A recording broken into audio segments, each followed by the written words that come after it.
on in 2015. It's very much under construction. If you look out by the airport, you can see that the line's going to go along there and go right into the airport terminal, and you'll be able to get on at Union Station and get off at the airport and vice versa.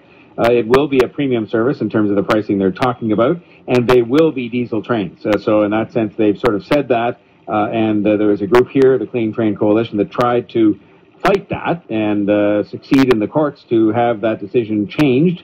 And Saba Ahmad was the lawyer for the Clean Train Coalition. And how come? What was the argument you advanced as to why this should be, interfered with or changed around by the courts? Well, the main argument that we made was that Metrolinx had an obligation to consider the use of electric trains at the first launch, and they are ultimately planning to convert later. But in some legislation, we found some basis for the argument that they were supposed to do a cost-benefit analysis of both electric and diesel trains in the first instance, and they only looked at diesel trains, and only later did they come to the conclusion that they should electrify. But Metrolinx has come to that conclusion, and now they are stating that they plan to electrify. They are persuaded that that's the right way to go for economic and environmental or health and transit reasons, because as we were talking about, electric trains go faster, they start and stop faster, and so that was sort of the reason why we did the court challenge. It is very difficult to persuade the courts to undo decisions of the government, but it does get you an audience with your target.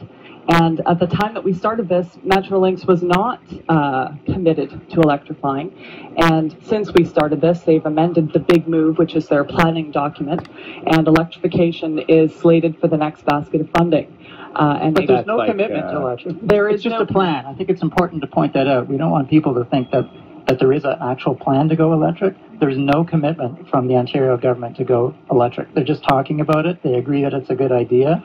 But there's really no commitment, there's no money, there's no budget, there's no... I guess that's like a lot of these transit projects, though. One of the reasons they're searching for money for the Big Move and all the parts that are in it in future years is because it isn't funded at the moment. Final word to you on where this goes. I mean, is it just a political cause now and the politicians will have to be held to account for this? No more court cases, I guess. It is absolutely a political issue, and we do urge your listeners to contact the Minister of Transportation, Glenn Murray, as well as executives at Metrolinx. And to say, get on with electrification. Metrolinx has already persuaded that it's the right thing to do. Why delay it? Why increase the cost? Why risk discovering in 2015, but now that we've increased traffic by 8, we can't actually stop it to build in the 8 times. Which of you very quickly wants to tell us the website address, because you have a bit of an outstanding legal bill, and anybody who is sympathetic to what you've got to say here, what's the website address? It's www.cleantrain.ca, and there's actually a donation button on our website. Cleantrain.ca. They've got some legal bills left over from these court cases, so if you're interested, then that's where to go. Cleantrain.ca. Saba Ahmad,